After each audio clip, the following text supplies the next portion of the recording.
Sometimes the person you trust the most is the one who destroys you the deepest. This is the story of how my best friend turned into my worst enemy, and how I took my revenge. I still remember the very first day I met Clara. It was the first week of college, and everything felt so new and overwhelming. I was sitting in the cafeteria, clutching my tray nervously, wondering where to sit. Everyone seemed to already have a group, laughing and chatting, while I felt like the outsider, and then she came up to me with the brightest smile. "Hi, I'm Clara. You look lost. Want to sit with me?" That one simple sentence changed everything. From that day forward, we became inseparable. She was funny, confident, and outgoing, the kind of person everyone noticed the moment she walked into the room. And me? I was quieter, more reserved. I admired how easily she made friends, how she spoke without fear. It felt like having her by my side gave me confidence, too. We studied together, went shopping together, shared secrets late at night. Whenever something happened, Clara was always the first person I called. When I got my first part-time job, she celebrated with me like it was her own achievement. When she failed a test, I stayed up all night helping her prepare for the retake. We promised each other we'd always be there, no matter what. Our families knew about our friendship, too. She came to my house so often that my parents treated her like a second daughter. And when I visited her place, her mom would hug me warmly and insist I stay for dinner. We weren't just friends anymore. We were sisters in everything but blood. As time passed, our bond grew deeper. We had dreams together, traveling the world, starting businesses, and never letting life separate us. We even joked about living next door when we got married. Clara used to say, "No man will ever come between us. Best far, eens forever, right?" And I believed her. But sometimes, life has a cruel way of testing bonds. Looking back, I now see the little red flags I ignored. The small lies she told. The moments when she seemed jealous if I achieved something before her. Like the time I got praised by our professor for an essay, and her smile didn't quite reach her eyes. Or the way she suddenly became too busy when I wanted to share good news. I brushed it all aside because she was my best friend. And best friends don't betray each other, right? Then came the day that changed everything. It was a cold autumn morning, leaves crunching underfoot as I walked into the library. That's when I met Ethan, the boy who would later become my boyfriend. Clara was with me that day, and I could see the way she looked at him. At the time, I thought it was just curiosity, maybe even approval. After all, isn't that what best friends do? They smile when you smile. I didn't know then that this was the first seed of betrayal being planted. For now, though, life seemed perfect. I had the best friend anyone could ask for, and soon, a love story was about to begin. But what I didn't realize was that the same person I trusted most was secretly preparing to destroy me. Because sometimes, betrayal doesn't come from enemies. It comes from those you hold closest to your heart. Ethan wasn't just another boy on campus. He had a presence about him, tall, confident, with kind eyes that made you feel seen when he spoke to you. I still remember the way he held the library door open for me that day, smiling as if he had known me forever. "Thanks," I whispered, embarrassed at how my heart skipped a beat. Clara, of course, noticed immediately. She nudged me with a playful grin and whispered loud enough for him to hear, "She never thanks anyone that shyly. You must be special."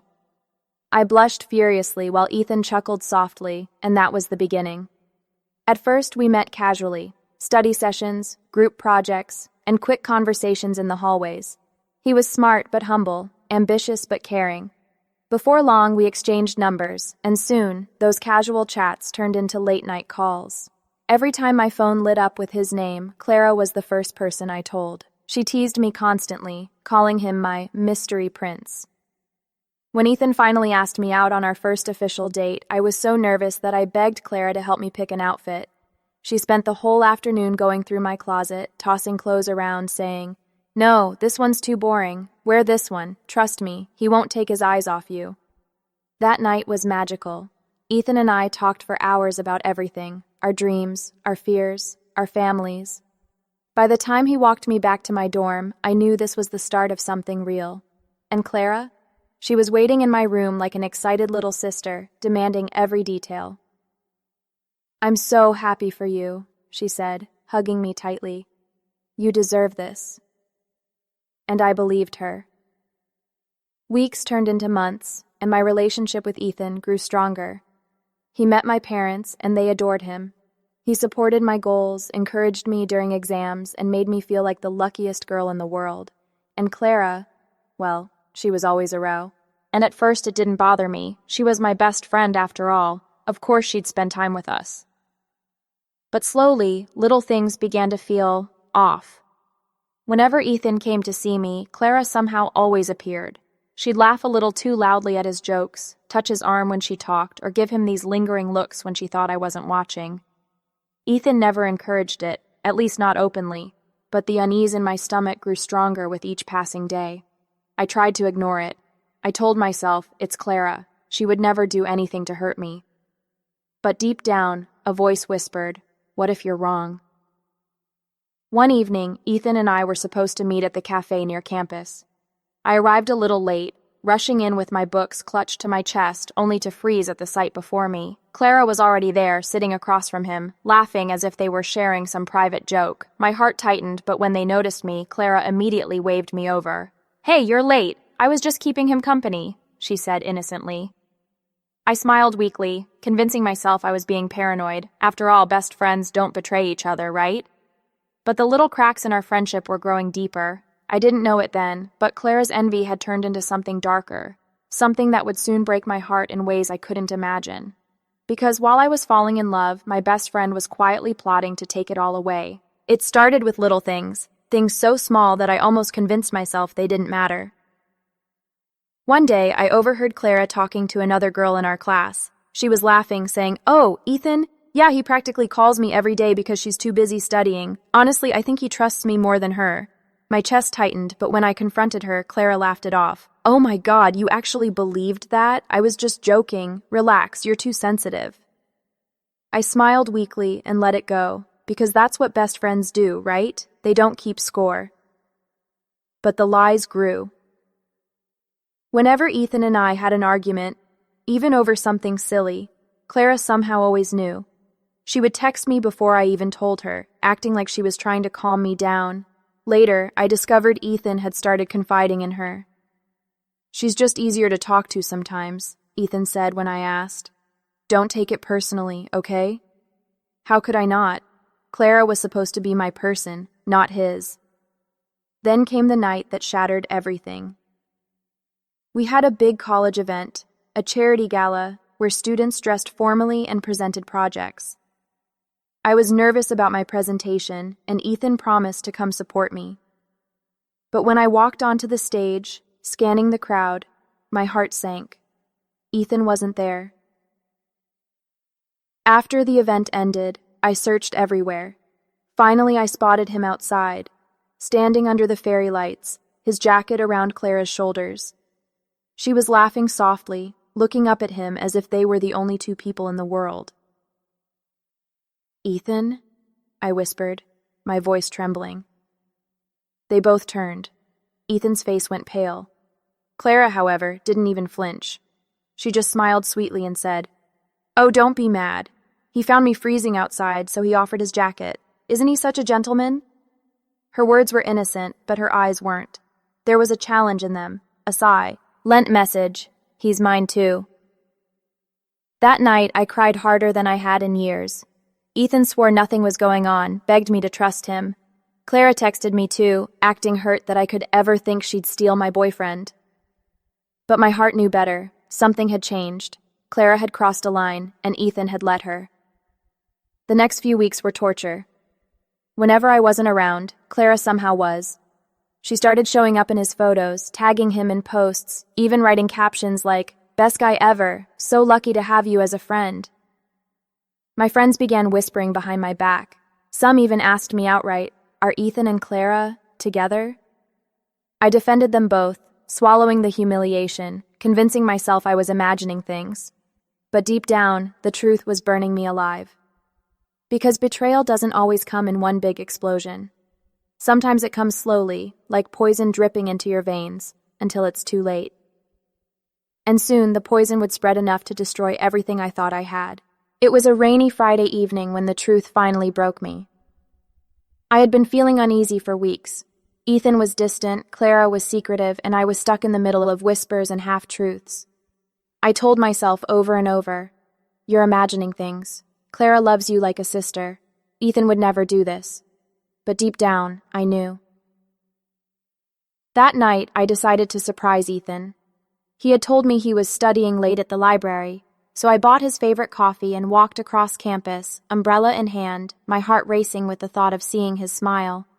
But when I reached the library, Ethan wasn't there. Confused, I called his phone, but it went straight to voicemail. I asked one of the librarians, who told me he had left hours ago. My stomach knotted. Where could he be? Without even realizing, my feet carried me toward Clara's dorm. And that's when I saw them. Through the half-closed blinds of her window, there they were, Ethan and Clara, sitting far too close, laughing like they shared a secret world I no longer belonged to. His hand brushed hers, and she didn't pull away. Instead, she leaned into him. The coffee cup slipped from my hand, crashing onto the pavement. My heart stopped. My breath came in ragged gasps as the betrayal I had tried so hard to deny stared me in the face. I ran back to my dorm, tears blinding me. Hours later, Ethan showed up, drenched from the rain, looking guilty. "It's not what you think," he pleaded. Clara was upset. I was just comforting her. "Don't lie to me," I screamed, my voice breaking. "I saw you. I saw the way you looked at her. I heard the whispers. I've ignored the signs, but no more. Just admit it, Ethan. Admit you chose her." He said nothing. His silence was louder than any confession. The next day, Clara came to see me. She didn't look guilty. Not at all. She looked smug. "You don't understand," she said, her tone almost gentle. "Ethan and we just connect better. It wasn't supposed to happen this way, but you'll thank me one day. We're meant to be." Her words sliced through me like knives. My best friend, the girl who once promised me no man would ever come between us. She had taken everything, my boyfriend, my trust, my dignity. When I told my parents, they didn't believe me. Clara had always been their second daughter. She had already spun her version of the story, painting me as jealous and insecure.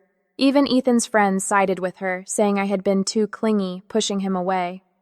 I was alone, completely and utterly alone. For days I couldn't eat, couldn't sleep, my grades slipped, my part-time job suffered, and every time I saw them together on campus, holding hands, smiling as if nothing had happened, I felt like I was dying inside. But then, something inside me shifted. I realized they hadn't just betrayed me. They had underestimated me. They thought I would crumble, disappear, let them win. But I wasn't going to. I would take my pain, my heartbreak, my humiliation, and turn it into strength. If Clara thought she had won, she was wrong. Because my revenge was only just beginning. Revenge wasn't something I had ever thought about before. I was the kind of person who forgave too easily, who believed people could change. But after Clara and Ethan's betrayal, forgiveness was no longer an option. I realized something important. If I stayed silent, they would win. Everyone already believed their lies, that I was insecure, jealous, unstable. If I wanted the truth to come out, I had to make it happen myself. And so, I began to plan. First, I started acting normal around them. I smiled when I saw them together, even congratulated them on their relationship. Clara looked suspicious at first, but Ethan seemed relieved, like I was finally moving on. What they didn't know was that every word I spoke, every smile I gave, was part of a bigger game. I started gathering evidence, screenshots of Clara's late-night texts to Ethan before we even started dating, voice notes she accidentally left on my phone when she was gossiping about me to others. Even a video I had saved from months earlier, one where Clara drunkenly admitted, "Sometimes I wish she'd just disappear so Ethan would notice me instead." Piece by piece, I built a case. Then, I waited for the perfect moment. It came during the annual college awards ceremony. Clara had been chosen to give a speech because she won a scholarship. The hall was packed. Professors, parents, students, everyone important was there. And Ethan, of course, was sitting proudly in the front row, cheering her on. As Clara walked up to the stage, glowing with confidence, I stood at the back with my laptop connected to the projector. My hands were shaking, but my heart was steady. This was it. Clara began her speech, smiling at the crowd, acting like the perfect golden girl. But halfway through, the projector flickered, and suddenly, her face disappeared from the screen. Instead, her messages appeared. Lines of her, mocking me, calling me pathetic, bragging about stealing Ethan. The gasps from the audience were loud enough to echo. Then came the video. Her voice, slurred but clear. "I'll take him from her. She doesn't deserve him." Clara froze on stage, her face pale, her hands trembling. Ethan's jaw dropped, his eyes darting between me and her, realization dawning on him. The whispers turned into shouts. Professors looked disgusted. Parents shook their heads. My own parents stared in shock, finally seeing the truth they had refused to believe. Clara tried to speak, but the crowd's anger drowned her out. She dropped the microphone and ran off the stage, tears streaming down her face. Ethan followed her, but for the first time he didn't look proud. He looked ashamed. And me? I stood tall, watching as the facade crumbled. For weeks after that, Clara became a shadow of herself. No one trusted her anymore. She lost her scholarship, her friends turned away, and even Ethan began avoiding her. Without her golden reputation, she was nothing. People finally saw me for who I really was. Not the jealous, clingy girl she had painted me as, but the one who had been betrayed. I got messages of support, apologies from those who had doubted me, even praise from professors for being brave enough to reveal the truth. But most importantly, Clara had lost everything she had stolen from me. For the first time in months, I felt free. Yet, revenge doesn't always bring peace. As I lay in bed that night, I realized something. I didn't win because I destroyed Clara. I won because I refused to let her destroy me. And that, more than anything, was my true revenge. After the night of Clara's public downfall, the campus felt different. Whispers that once used to sting now carried a new tone. Sympathy, respect, even admiration. For the first time in months, people looked at me, not with pity, but with understanding. Clara, however, was a ghost of her former self. The girl who once walked with her head high, surrounded by admirers, now kept her eyes down, avoided crowds, and skipped classes. Her scholarship was revoked, professors no longer trusted her, and her so-called friends vanished the moment her lies were exposed. And Ethan? He tried to apologize. One evening, he showed up outside my dorm, looking tired and regretful. "I made a mistake," he whispered. "I should have seen what she was doing. Can you forgive me?" For a moment I looked at him. The boy I had once loved. The boy who had held my hand under the stars, who I thought would stand by me forever. But then I remembered the pain. The nights I cried myself to sleep. The humiliation. The betrayal. "No, Ethan," I said firmly. "You chose her. You broke us. There's nothing left to fix." His eyes filled with tears, but I didn't waver. He walked away slowly, and for the first time, I didn't feel broken. I felt free. Over time, I rebuilt myself. I poured my energy into my studies, into work, into the things that truly mattered. My grades improved, I got an internship, and I started surrounding myself with people who valued me for who I was, not what I could give them. One afternoon, months later, I saw Clara again. She was sitting alone on a bench, her eyes hollow, her clothes wrinkled. She looked up when she noticed me, and for a moment, I almost saw the girl I once called my sister. "Are you happy now?" she asked bitterly. I took a deep breath, my heart heavy but steady. "No, Clara, I'm not happy because you fell. I'm happy because I stood back up." She said nothing. G just lowered her head, the weight of her choices pressing down harder than anything I could have done to her. And that was when I realized, true revenge isn't about making someone else suffer. It's about refusing to let their betrayal define you. It's about healing, rising, and showing them that no matter how hard they tried to break you, you survived. I walked away, leaving Clara behind, not with hatred, but with closure. Life moved forward. I graduated, started my career, and slowly built a new circle of trust. And though the scars of betrayal remained, they became reminders of my strength, not my weakness. Clara and Ethan became nothing more than a painful chapter in my story. A chapter that once hurt me, but eventually made me stronger than ever. Because sometimes the people you love the most will betray you. But in the end, it's not about what they take from you. It's about what you choose to rebuild for yourself. And I chose to rebuild everything,